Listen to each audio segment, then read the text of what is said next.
So yeah, never thought I'd be posting here, but man, I need to get this off my chest.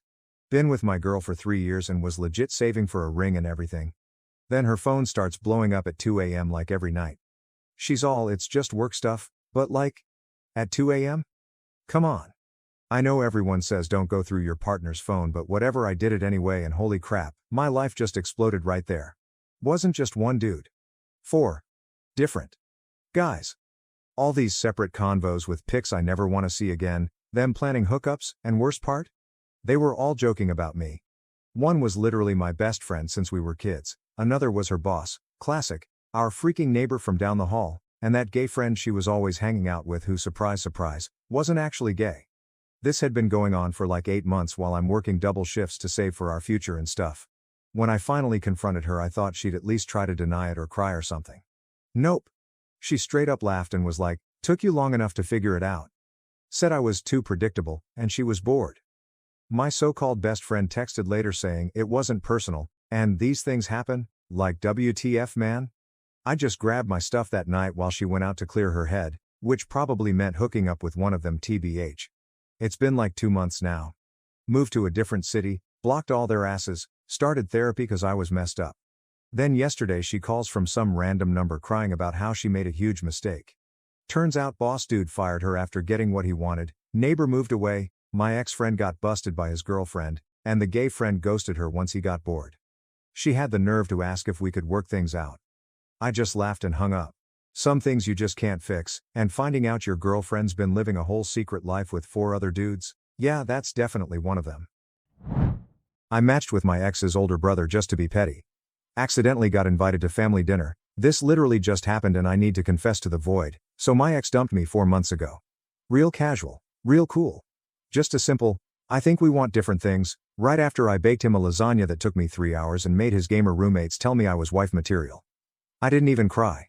I just said okay and went home and ate 3/4 of the backup lasagna in bed while rewatching Criminal Minds like a woman in crisis.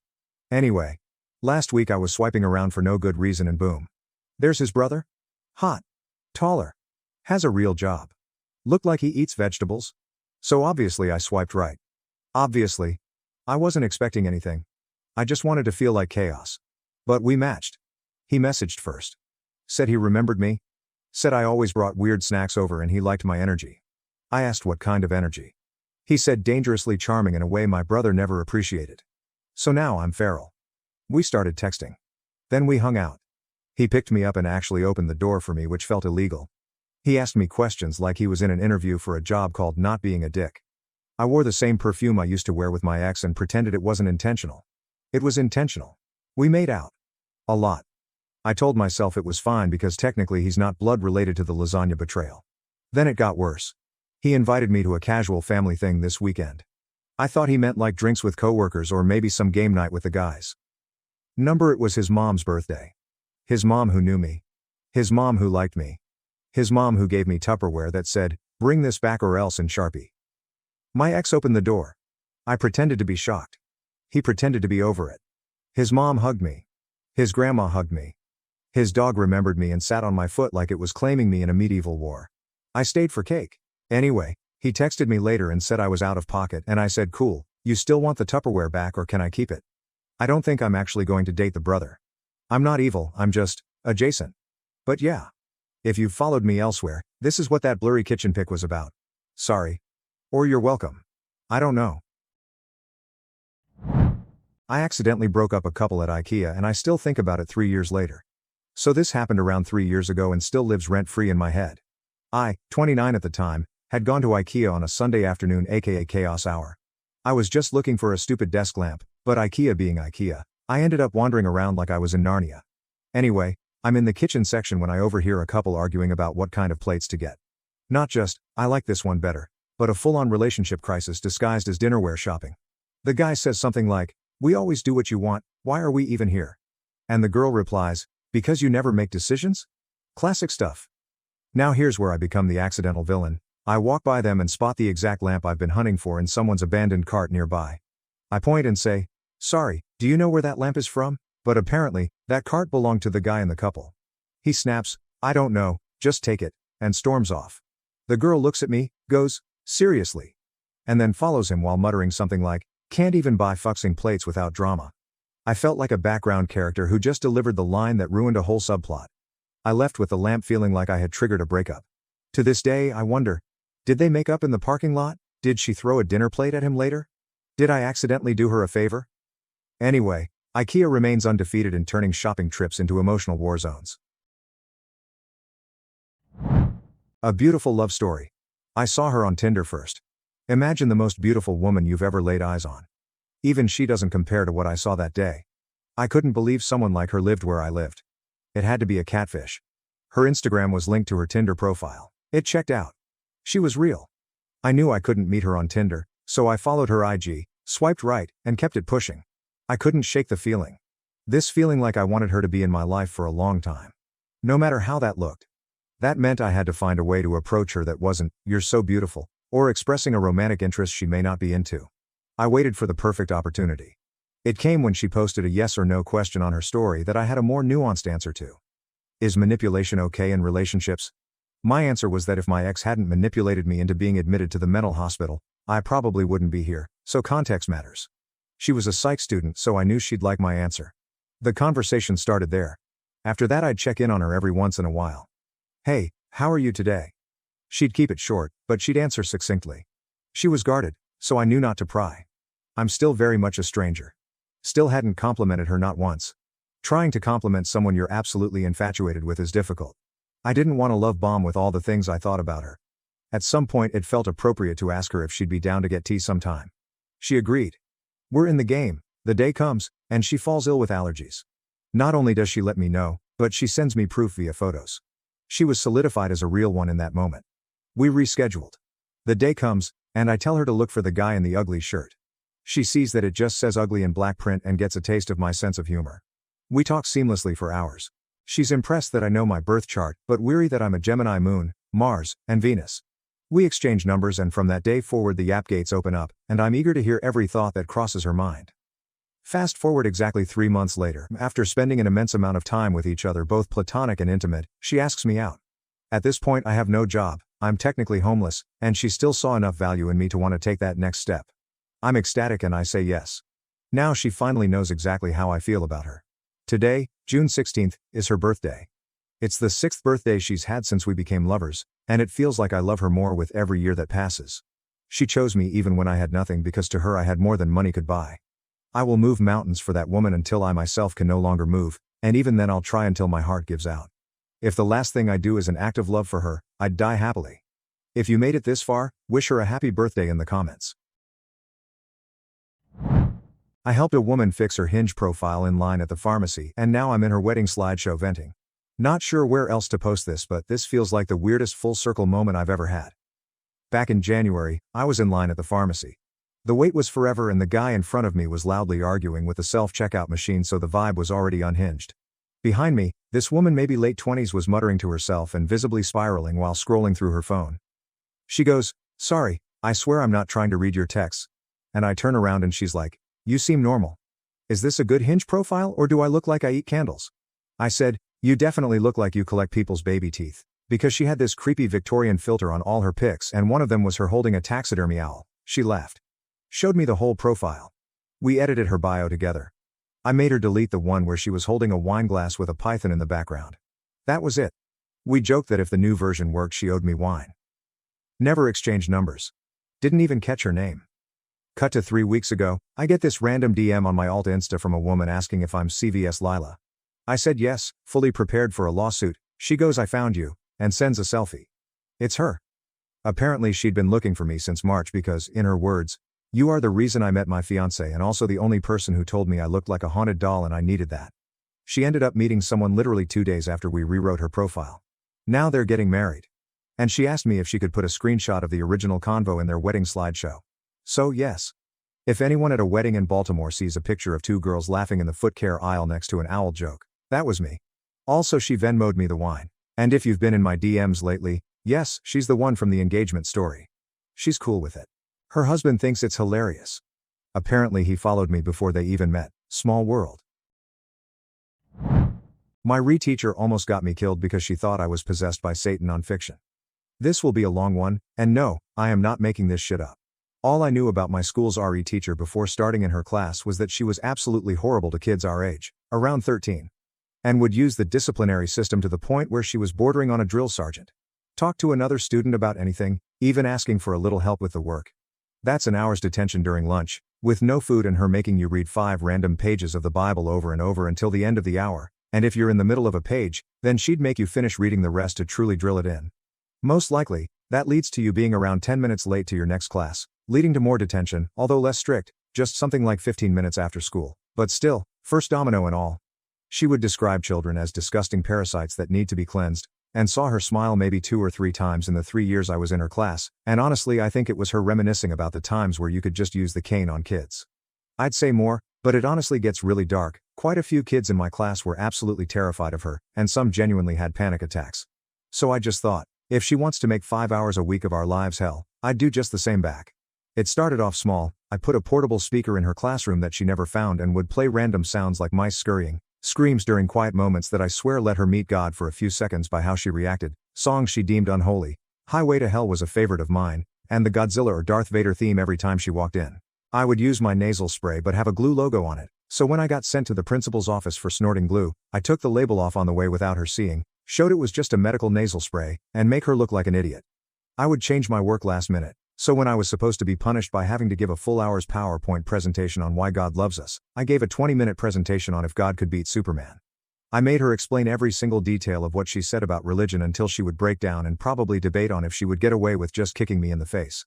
I have absolutely no idea how I was never suspended or expelled. I heard that it was because she wanted to bring this image that she could make any student polite and respectful, and didn't want to stain that statement. But that was just school rumors, and to be honest I think it was just that I was the quiet kid who told the occasional joke and got good grades in other classes. Every other teacher was amazing and cared for everyone, and the school didn't really care about RE, and knew that she was a strict, putting it mildly, and a bit paranoid, blaming everything on me even when there was no proof. I was very good at acting surprised when something happened that I caused. It got to the point where she would take the register and not call my name out, just see if I'm sitting there and roll her eyes. I hid in her supply closet for a whole lesson when I just couldn't care enough to sit through her talking about how we need to learn the truth of the world. She was one of those people who believed that the world was only a couple thousand years old, and actually got in trouble with the principal a few times for trying to make children believe it too. And just played games on my phone. Note to anyone wanting to get revenge on teachers for bringing children to the point of tears and not wanting to go to school, make sure your phone is on silent when you're playing Angry Birds. Hearing her say that the little scum of my class is gone for today. Mature. Probably my worst one was the time where she mentioned that we'd be watching Passion of the Christ over the next 2 lessons, and talking about how inaccurate it is. Normal kids would just talk during it, make random noises and play on their phones under the table. My reaction was to use the portable speaker to play porn sounds at random moments. It really made everyone see the crucifix scene in a whole new light, given that Jesus was telling the Romans hammering the nails in his hand to go deeper, baby. This went on for about 2 years. I'd do something to mess with her, stick a balloon in her drawer that would pop when she opened it, change the cover of my textbook to look like I was reading about cults, take a wheel off her chair, blah blah blah. I'd get sent to the principal. He wouldn't really give 2 shits, or she'd have no proof it was me. I'd get sent right back and pretend to look like I'd been torn a new arsehole to give her a sliver of satisfaction. Then the cycle continues. But in 2014, I had a medical emergency, just fell off my chair and started shaking. I woke up 2 days later in my local hospital to find out that I had a generalized seizure during class. I later was diagnosed with focal epilepsy, and I had died for around 30 seconds. I don't remember seeing any white light or anything, which would have been pretty fitting for a religion class. I found out my best friend at the time had called the ambulance for me. Why didn't our teacher call it? Because she was fucking praying. Saying that I was clearly possessed by Satan, and that there was no hope for me besides God's help. Again, I am not making this shit up. My friend almost got detention for using his phone in class, until it was made blatantly clear that if he hadn't, I would have died in the middle of that classroom. Of course, our teacher denied any rumors that she hadn't tried to get help, besides help from the big guy, and it was eventually believed in the school that my friend had simply got to his phone before she could get help herself. Everyone I knew wanted to band together and tell the truth. After all, 30 students' POV usually beats the word of mouth of the most hated teacher in the school, but I told everyone not to talk about it. Not because I didn't want it spread that I pissed myself and almost died, because I could use this to further making her life hell. She eventually retired a few months later, but I spent those months in complete joy. Every time I'd have a seizure, focal seizures look a lot more like panic attacks, generalized seizures are quite rare for me. I'd ask her if she prayed for me during it. She would look like she was about to explode. I brought in syringes for if I had another seizure, and ask her if God will allow me to use them, and leave books on her desk that my parents told me to give, on how to properly deal with children with epilepsy, plus a book full of exorcism routines. Once she retired, people in my class were saying I was the reason she left, and was seen as a legend for a while. Truth is, I think she either just retired due to her age or just realized that if you push someone over the edge, they'll grab you and take you down with them. Before people criticize me, no, I don't believe I went too far. This woman was an absolute joke of a teacher, and made children feel like they were nothing, ironically leading to almost everyone in my class becoming atheists. And no, I do not hate religion. While myself am an atheist, I'll give you 3 guesses why. I do not hate religion, I hate people who use it as an excuse to do whatever they wanted. And before people ask, yes, I got caught and got into trouble a few times, but only through her. As far as any staff members above her were aware, she just didn't like me. I also have genuinely no clue how she was never put under investigation or fired. TBH, I wish I knew. My best guess would probably be she was like me, and was very good at hiding her tracks. I heard that she had been given a few warnings by the principal to tone it down a few notches, but obviously it never worked, or it was just another school rumor. I'm 24 now, I haven't had a seizure in 2 years, and I've gotten to the point where I find my condition to be less of a problem in my life, and more of a footnote, but still, every time I see a former classmate they say I was the kid who fought the devil and won, even though according to her, the devil was inside me the whole time. Her husband recently got arrested for beating up the head teacher of his school, so I guess she found the perfect partner. 2 extremely religious people, who think they are always on the right side, no matter what. I broke up. He threw a huge party that ended up with him being $20,000 in debt. I wish this were fiction. When I, 24F, was 16 years old, I was madly in love with a guy, 17M. He was known for selling weed and just had that bad boy flair. Sometimes, we went on dates to a different apartment than where his parents live, where you didn't need a key, just a code. He told me this super modern apartment belongs to his dad. We sometimes would watch movies there. I didn't question it. I was 16 and impressed by him. Fast forward, a few months later I broke up with him. As you know, teenage relationships are just not that serious sometimes, and it definitely wasn't true love. The same day this guy threw a party in said apartment, inviting everyone in the entire city on Facebook and Instagram. It got out of hand, party got busted and he got arrested. Apartment was destroyed, people smoked in there, and it turned out that the apartment belongs to a friend of him who told him the code. As if this wasn't bad enough, the apartment was part of a scientific project with some form of special AC for people with asthma. He told everyone who attended the party that he threw it because I dumped him, and he had to pay $20,000 compensation because the apartment was ruined. Now most people in my hometown know me as the girl that was the reason for this party. I put a picture of the incident in the comments. I saw a similar story a few weeks back. I thought I'd always keep this one between me and my girlfriends, but hey, where's the fun in that? A few years back I, 42F, was seeing a younger man, 27M, and things were going fairly well. He had a great job in entertainment, confidence beyond his years, plus he was incredibly good looking and fun-loving.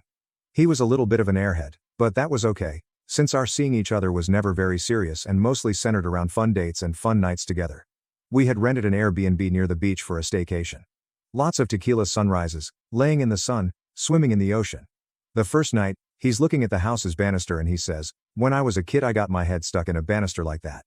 Which is not surprising at all, knowing him. We start laughing, because I had a cousin who had the same thing happen. Then he goes, "But that one's pretty big. I bet I could fit through it. Do you dare me?" Now this man is over 6 feet tall. He works out, plus he has perhaps the biggest behind I've ever seen on a man. I tell him no, I don't dare him, he won't be able to fit. I go into the kitchen to make a drink, I hear him grunting. When I come back, I see, well, I'll put the picture in the comments. He's managed to wedge his top half through, and his big old butt is stuck on the other side. His legs are pressed against the opposite wall, pushing. I pat him, tell him it's not going to work, and he starts to wriggle backward. But he just stops moving at his chest. He starts to squirm. I ask him if he's stuck. He says yes, and I hear panic in his voice. Cue the next hour of my life, pulling on his arms, pulling on his legs, pushing with all my might on his rear. Olive oil on his back, his front. I even tried cutting the banister with a steak knife I found in the kitchen, but it's harder than you'd think. And I couldn't find a saw. I am trying to hold back the waves of laughter that keep coming up. I had tears in my eyes just at the sight of him. He saw the funny side too, at times, but then he'd start thrashing and panicking again. Eventually I had to call the fire department. He was quite embarrassed, and seeing those men walk in and see his lower half sticking out of that banister. Priceless. We saw each other off and on for a few months after that, and believe you me, I never stopped teasing him about it.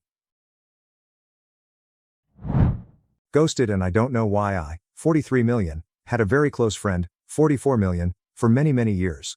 Going back to high school days, let's call him John. This happened a few years back. Before my divorce, John would come around once every week or two. After my divorce, he was around 4 to 6 days a week.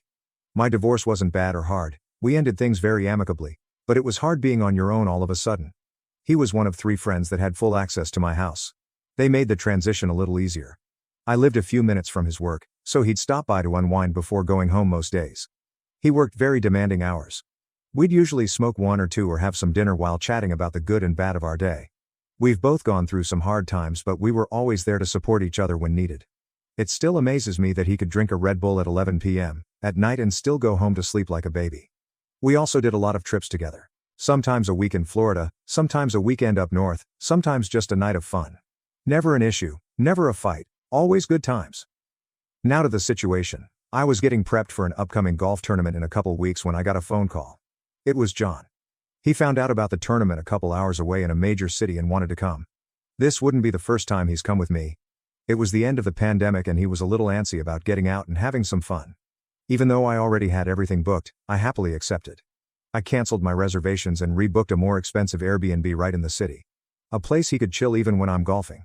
He was paying for his half, but also asked me to pick him up something not cheap on the way.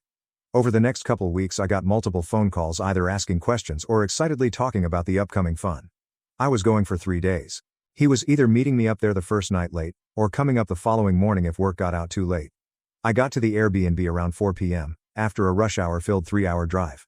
I was tired but happy. A couple hours later I get a message from John just saying terrible day. Nothing more. I replied that he's Super John and he'll get it done, just a positive affirmation like we always do. Well, that was the last time I heard from John. Even to this day. I sent messages for a few days with no response. It wasn't until I started calling around to make sure he didn't die that I figured out he was fine and just at home. I sent him a long message basically saying I don't know what I did, literally, I'm sorry you're hurting, but no idea why. But I can't keep feeling expendable. I love you and I hope you find your peace. Even to that I got nothing. Now I've been racking my brain on this every once in a while for a few years. It really hurt. Deeper than I will ever publicly let on. I can't even say there was some big blow up or an offense given, it was literally out of nowhere. I even got stuck with a pretty hefty bill at the end of the weekend and never tried to recoup it. This wasn't just a passing acquaintance, this was a brother. At least that's what I thought. Shitty part is I've now redefined what friendships mean and I'm way more guarded. Every time I attempt to get close to someone my brain and heart have a fight, which ends with me backing away quietly. I don't even have to do anything to be ghosted, so why even allow the possibility? I'd rather just stay at home with my new wife and enjoy the view from the sidelines. I met my ex-girlfriend for the second time this weekend. Non-fiction. Last weekend I went to Psytrance Festival in the Belgian Ardennes. Imagine a gathering of 200 hippie-like people on a grass field in the woods with tents, campers and a sound system playing Psytrance 2 days straight. Too bad I can't upload pictures or movies here. Anyway, it was day 2 of the festival. In the morning I took an acid tab because I knew it was going to be a beautiful day, so I was slightly tripping. Around 3 o'clock in the afternoon I'm chilling in my newly bought festival chair at the edge of the dance floor. Drinking a homemade cocktail, vodka with Sprite and elderflowers that my friend picked from a tree nearby. I was enjoying myself watching the people dance in front of me. It was a sunny day, great vibe, and I was really happy to be there, so as I'm looking down the crowd I see a familiar face, my ex-girlfriend. We were together for 10 years. We bought a house together and were talking about having children. 7 years ago we broke up. I couldn't part from her as friends because I would always be hopeful to get back together, I wouldn't be able to move on, so I made sure the relationship was broken beyond repair so I could let her go. You can imagine it wasn't a pretty breakup. Right or wrong, I'll leave that in the middle. I was younger and I made mistakes. Since the breakup I've never seen her again. I knew that she in the past went to this type of gatherings, so it was perfectly possible that I would run into her at some point. So as I'm sitting in my chair I looked at her, slightly shocked as you can imagine. She looked back at me, as if she spotted me already a while ago. My friend was sitting next to me on the ground and I tapped his shoulder to explain to him what was happening. He knew her. He knew about our relationship and breakup because we've been friends for over 20 years now. The shock in his eyes may be even greater than my own. I'm going to talk to her. My friend said like this was something he had to do. I asked him to wait until I had the chance, and balls, to do this myself, and he respected that. A while later I was dancing on the dance floor, as was she. We moved closer and closer together. At a certain point we were dancing 2 meters next to each other. I didn't want to intrude in her personal space, so I backed away. A while later I was back in my chair, still not knowing if it would be better to leave her alone or to go talk to her. We exchanged looks multiple times. I already knew what I wanted to say, ask her at that point. I wanted to say I'm sorry for how we broke up, and I was hoping for her to be happy and have a good life. At this certain point I see her walking over to me. She stops right in front of me and looks directly in my eyes. She turns around and sits down. She was literally an arm length away. My friend and I looked at each other. I asked him, "WTF is she doing?" He shrugged his shoulders. The tension was killing me, to a point when I could no longer hold it, so I got up and sat down next to her. "How are you?" I asked her in Dutch. I can't exactly remember what she replied, but it was something like, "I'm having a great time, awesome festival." But the crazy thing was that she replied to me in English. She's also Dutch, and she acted like she has never met me before. I completely choked. I didn't say anything anymore, got back up and went back to my chair. She also got up and walked away to another spot at the edge of the dance floor. Remember that I'm still on acid at this point and I couldn't wrap my head around the situation. I said to my friend, "She's speaking English to me, and she acts like she doesn't know me at all. Maybe she's fucking around with my head and just doesn't want to talk to me." My friend said, "I'll go talk to her." This time I let him. So he walks over to her and I see them talking, both looking at me from time to time. Then they came back and she sits down right next to me. She introduces herself as a Russian girl that lived in Luxembourg. Her name was Dina. As we started talking I slowly came to realize that this wasn't my ex-girlfriend who I lived with for 10 years. Her voice was different but she looked exactly like her. A complete mindfuck. She said, "Now I understand why you came up to me before." We talked for about 20 minutes. We talked about the relationship and how we broke up. She wanted to see a picture of her, but I didn't have one. She was really compassionate and understanding. She also cheered me on that I took the step to go talk to her. When the music stopped she came to say goodbye. We gave each other a strong hug. As she walked away she waved at me, I waved back. I didn't see her again at the festival, but I think I will never forget her. He gave me a flower every Friday for a year, and then I found out why. Story related. This was years ago when I worked the closing shift at a tiny convenience store. There was this older man, maybe late 70s, always in a green windbreaker and always with this gentle smile. Every Friday at exactly 8:45 p.m., he'd come in, buy a pack of gum and a single flower from the stand by the register. He'd always hand me the flower. No flirting, no weirdness. Just, "For you, young lady. Have a lovely weekend." Then he'd leave. Fridays became my favorite shift because of him. We never talked much more than that. I just called him my Friday gentleman. One night he didn't come. Then 2 weeks passed. I honestly got worried, so I asked around. Turns out, he lived nearby, and his daughter told me he'd passed away peacefully in his sleep. She also told me the sweetest thing, he'd lost his wife on a Friday evening, years ago. Giving me a flower every Friday was his way to keep a tiny piece of that love alive, by making sure someone got a flower at the same time every week. I still think about him whenever I see daisies at the grocery store. Sometimes I buy one for myself. Sometimes I leave one at the counter for the next tired cashier. Just felt like sharing. I ruined her life for spreading rumors.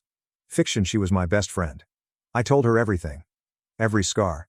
Every secret. Every dark little corner of my past. And she sold it. Whispers turned into rumors. Rumors turned into silence. And suddenly I was alone. They laughed at me in the halls. Teachers stared like they knew. My family looked at me like I was filth, all because of her. She did it for clout. For laughs. For likes. So I smiled. Played nice. Let her think she won. Then I started taking things from her. Her necklace disappeared. Her password stopped working. Her fake lashes were cut in half. Petty things. Just to get her twitching. But that wasn't what I came for. I wanted her soul. So I forged screenshots. Realistic. Brutal. Sent them to her boyfriend. Her job. Her church group. I made her look like a predator. A liar. A thief. She couldn't trace it back to me.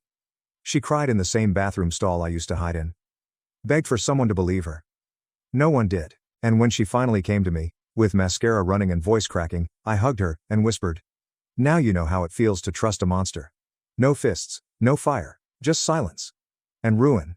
That's revenge. Not loud, just permanent."